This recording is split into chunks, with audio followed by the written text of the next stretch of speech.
Continuando con los temas académicos de lunes, miércoles y viernes, en el día de hoy estaremos tratando de conversar sobre la lesión aguda inducida por medio de contraste a cargo de este servidor, Carlos Torres Lister, residente de primer año, Hospital Docente Padre Villa.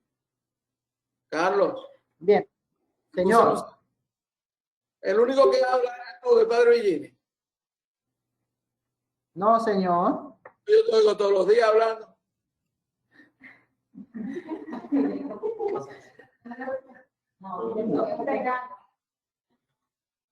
No, señor, ahora vemos dos, señor, estamos activos.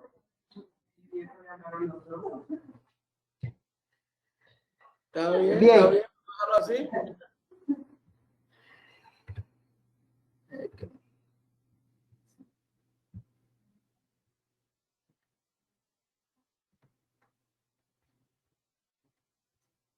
Bien, la lesión aguda por contraste se define como el aumento de la creatinina sérica mayor a 0.3 miligramos a las 48 horas o un 50% por encima de la creatinina basal, o sea, 1.5 durante los siguientes 7 días, o por la reducción del gasto urinario por debajo de 0.5 mililitros por kilo por hora durante 6 horas.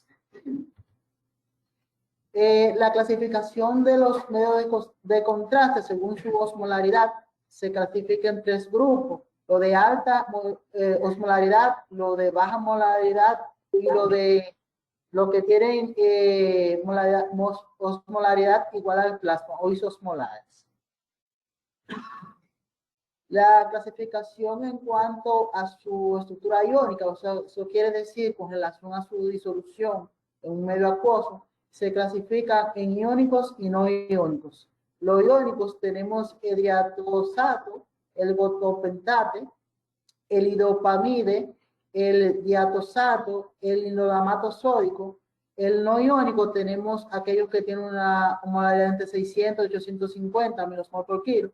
Tenemos el ionesol, el ibersol, el idopaminol y los isosmolares, lo que tienen una relación similar al plasma, el iodasanol. En cuanto a su epidemiología, esta ocurre en 1% de la población en sentido general y constituye lo que es la tercera causa común de falla renal aguda en pacientes hospitalizados en un 12% de los casos. En un 5% de pacientes con insuficiencia renal, y ello se asocia más bien a un aumento de un 20% a aquellos pacientes que tengan una enfermedad de base, por ejemplo, diabetes asociada a esto. Aumenta cerca de un 20%. Un estudio que se realizó en el hospital de Maryland,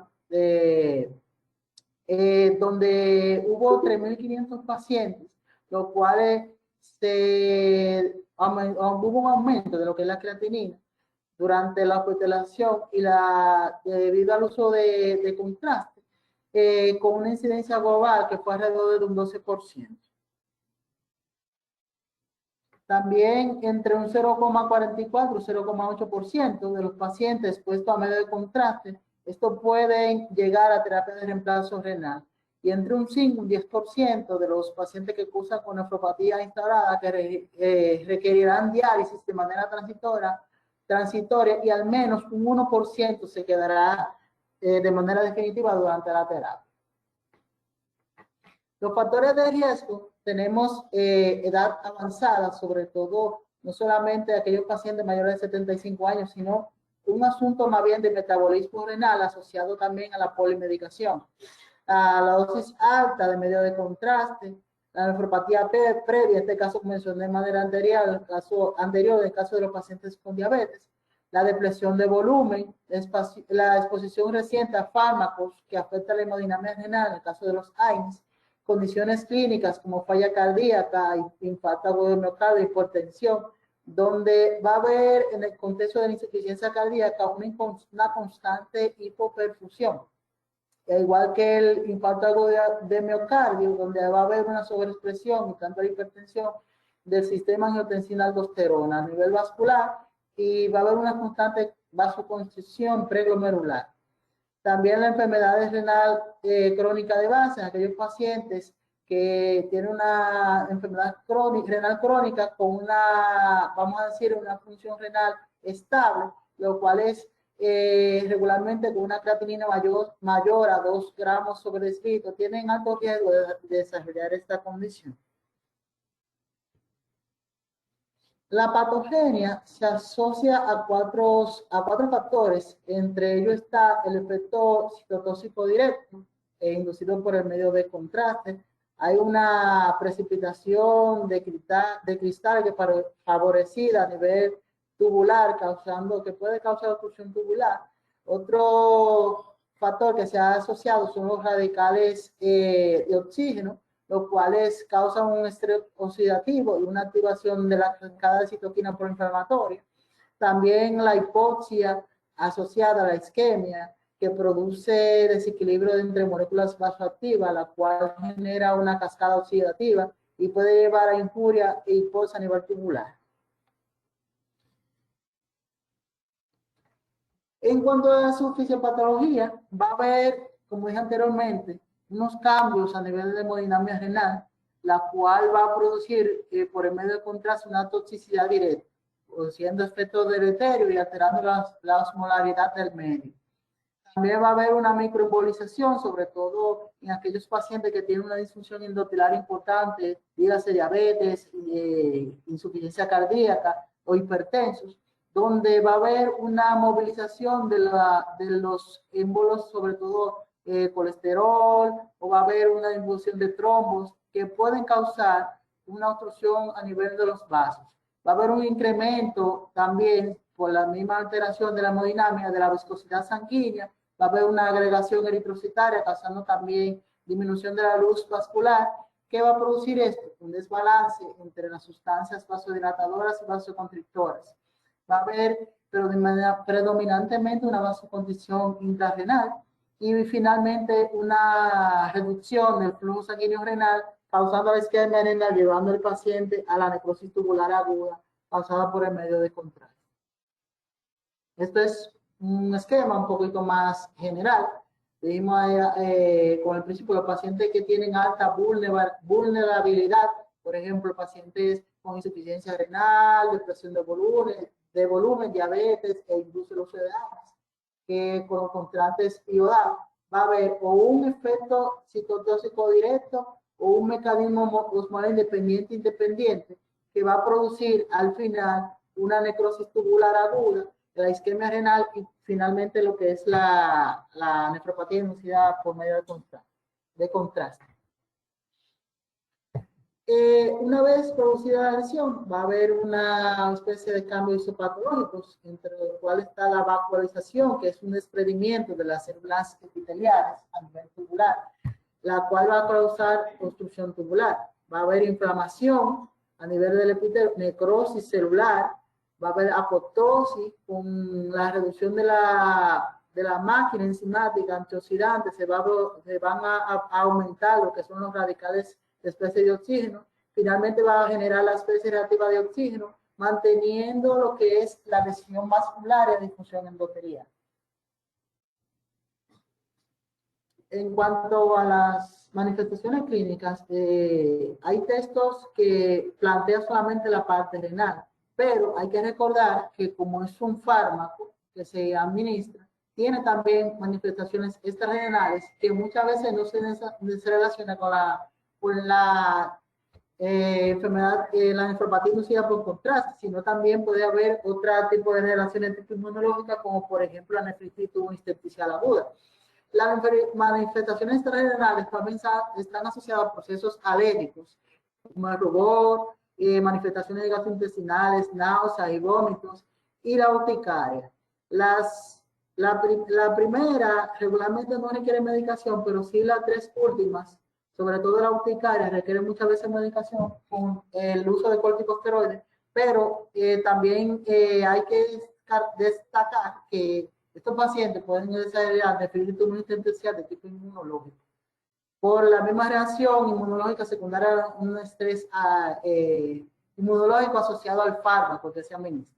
Y no necesariamente tiene que haber una nefritis una nefropatía inducida por contraste.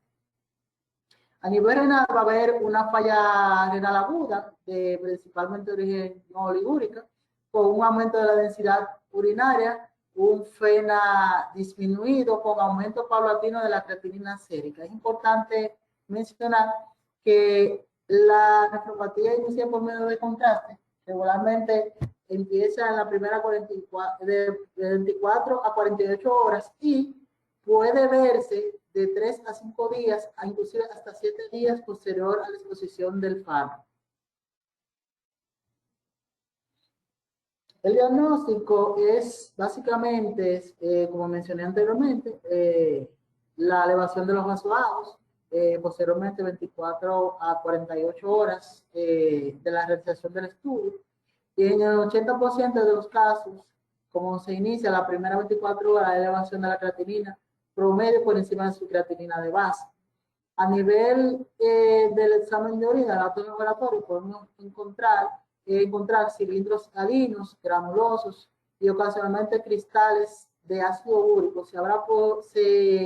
La teoría estipula que por una lesión a nivel de lo que es a nivel del núcleo celular, puede producir una lisis, alteración del ADN, y este puede producir un aumento en los aminoácidos y estimular la producción de cristales de ácido úrico. Existe una predicción, un factor predictivo que se le agrega un puntaje de acuerdo a la asociación de condiciones que pueden predisponer a la necrosis tubular, a la nefritis tubular aguda. Entonces, pero a la nefropatía inducida por contraste, las cuales van a valorarse con una escala de 5, 4 y 6 puntos.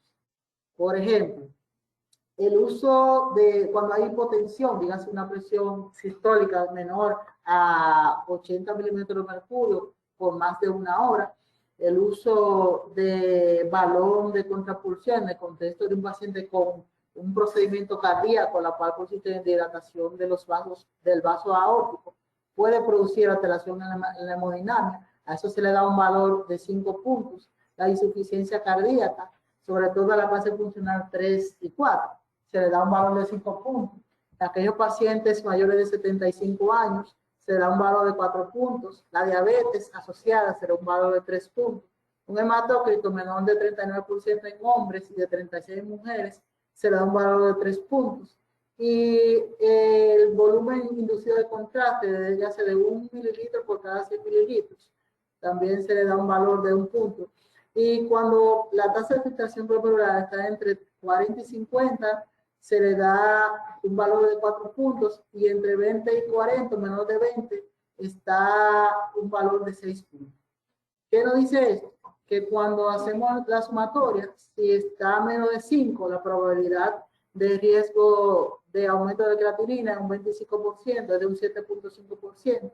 El riesgo de diálisis es de alrededor de un 0.4%, y la mortalidad causada por la lesión renal inducida por contraste es alrededor de un 2%. El puntaje está entre 6 y 10, pues aumenta el riesgo del aumento de la creatinina en un 25%. Esto va a subir a un 14%, con un riesgo de diálisis de un 0.12%, con una mortalidad que se duplica a un 5.7%. Si el puntaje nos da entre 11 y 16, pues el aumento va a subir a un 26.1%. Entonces, ya el riesgo de diálisis de un 0.12 va a subir a 1.09%, con un riesgo de mortalidad de casi un 14%. Y si es de 16, ya va a haber un 57% de probabilidad de aumento de la creatinina, con un riesgo de diálisis de un 12.6%, y ya la mortalidad se triplica a un alrededor de un 33.3%. Bien, el tratamiento de esta condición, en este caso, es muy controvertido debido al uso de los medicamentos que se han estipulado, ya que la mayoría de los estudios no arrojan datos a favor ni en contra de lo mismo, pero en algunos pacientes ha mostrado beneficios. Por ejemplo, en un uso de la N-acetilcisteína, la cual se usa para la prevención de la nefropatía por medio de contraste. Que digo, algunos estudios dicen que es cierto, otros dicen que es incierto, que va a mostrar beneficios, pero la administración de 1200 miligramos vía oral 2 veces al día, posterior al procedimiento y anterior a este, hay estudios que dicen que han mostrado beneficios. El uso de la acetilcisteína tiene la capacidad, como mecanismo que ella utiliza, de incrementar la actividad de los sintetasa, aumentando la producción de prostaglandina preglomerulares y así también pues aumentando la producción de nitrosotiol, que es una sustancia dependiente del oxígeno, que lo que hace es que cuando hay hipoxia celular, en el contexto de a nivel medular, produce vasodilatación. Recordad que a nivel del flujo sanguíneo renal, el 70% del flujo está aproximadamente a nivel de la corteza y el 30% a nivel de la médula. Entonces, es lo que hace que a nivel medular protege lo que es la circulación renal. La hemodofiltración profiláctica, la hemodiálisis, tampoco, según la guía CADIGO, es beneficiosa en el contexto de estos pacientes para prevenir la nefropatía inducida por medio de contraste. También el uso de xantinas, por ejemplo, la teofilina, como antagoniza la receptora de adenosina, produce cierto mecanismo vasodilatador a nivel preglomerular, tampoco se ha mostrado también un beneficio como tal. De hecho, las guías tampoco recomiendan su uso como tal. Las estatinas han mostrado ciertos beneficios, sobre todo por el efecto pleotrófico de estabilización de placas a nivel vascular, pero todavía va a depender también de en qué contexto de ese paciente se utilice dicho medicamento, sobre todo por efectos antiinflamatorios, antitrombóticos y pleotróficos que tiene la misma. El ácido ascórbico, no hay estudios que avalen 100% su uso, pero tiene un efecto antioxidante que ayuda de alguna manera a disminuir el estrés oxidativo causado por la especie reactiva de oxígeno. Lo más utilizado regularmente es la extracción de volumen, ya sea administración de un mililitro por kilo por hora durante 6 a 12 horas antes del contraste y se continúa de 6 a 12 horas después del procedimiento. También otros textos plantean la administración de 3 mililitros por kilo de solución salina horas antes o una hora antes del procedimiento y luego continuar con 1 mililitro por kilo por hora durante las 4 a 6 horas después del procedimiento. Entonces, aquí tenemos una escala de riesgo. Eso va a depender principalmente sobre la función renal, sobre todo en aquellos pacientes con una tasa mayor o igual a 60, mayor o igual a 45. Lo importante es evaluar el riesgo, obviamente, de beneficio, suspender medicamentos que no sean necesarios y que pueden atenuar el efecto tóxico del medicamento. Eso se le va a dar un riesgo bajo. Por ejemplo, interrumpir el uso de AINES, diurético, de ASA, si es diabético, considerar interrumpir la metformina, también considerar separar tempranamente la administración de, por ejemplo, agentes quimioterapéuticos. También no se recomienda también mantener una hidratación, un volumen adecuado en estos pacientes. Si vamos a tener un riesgo intermedio alto, entonces lo mismo de lo anterior, también expandir el volumen con 1 mililitro por kilo por hora de 4 a 12 horas o antes. También puede utilizarse 3 mililitros por kilo por hora, una hora antes del procedimiento. Considerar sobre todo el uso de contrastes isosmolares de 40, para evitar alteración lo más mínimo posible en la creatinina sérica. También el riesgo alto en aquellos pacientes que tienen una tasa entre 35 y 59, pues hay que considerar el riesgo-beneficio en estos pacientes, sobre todo si el estudio a realizar tiene un valor realmente importante que no pueda llevar a una alteración definitiva y dejar al paciente en hemodiálisis. Entonces, eso es siempre importante valorar, sobre todo con la asistencia del nefrólogo a nivel hospitalario. Entonces, el riesgo muy alto, todos los anteriores, usar contraste isosmolares, sobre todo a nivel hospitalario. Y ese paciente, lo ideal sería ingresar, pero eso va a depender también de qué contexto es que se vaya a hacer el procedimiento y qué tanta cantidad de contraste se vaya a utilizar. Pero hay que valorar la diálisis según algunos estudios en el contexto de ese paciente. En cuanto a la prevención, como mencionamos ahorita, tenemos, por ejemplo, el tratamiento, las consideraciones y el nivel de evidencia, sobre todo en lo que es la expansión de volumen, en aquellos pacientes de 1 a 1.5 por 12 horas, la podhidratación, una velocidad de 1 mililitro por kilo por hora, 12 a 24 horas después del procedimiento. También en personas con disfunción ventricular hay que valorar que tenga riesgo de edema, sobre todo en aquellos pacientes con una fracción de eyección disminuida. Hay que valorar el uso de hidratación, por eso siempre valorar el contexto del paciente y qué se necesita y por qué vamos a hacer el procedimiento, si es en realidad beneficioso en el contexto del paciente. También uso de acetilcisteína, 600 miligramos vía oral, antes y después del procedimiento. Y las estatinas a dosis de 800, por ejemplo, en el caso de la atorvastatina, dosis de 80, y la rosuvastatina de 40 a 20, y la simvastatina de 80 miligramos por día.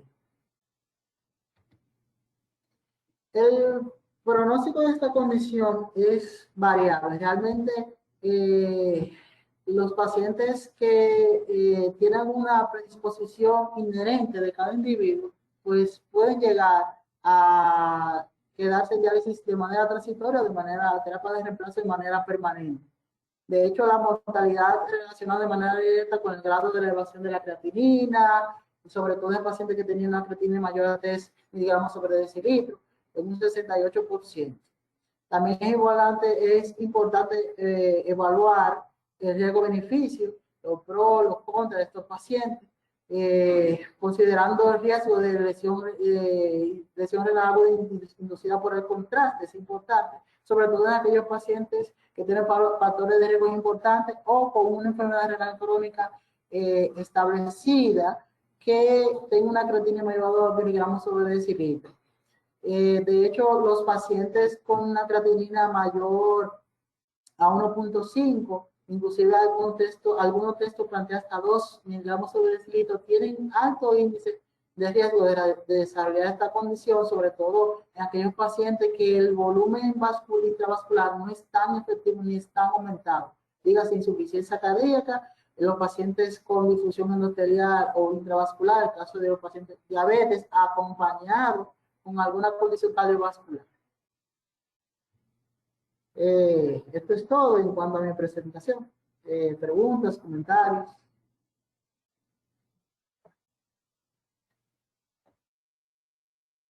Buenos días.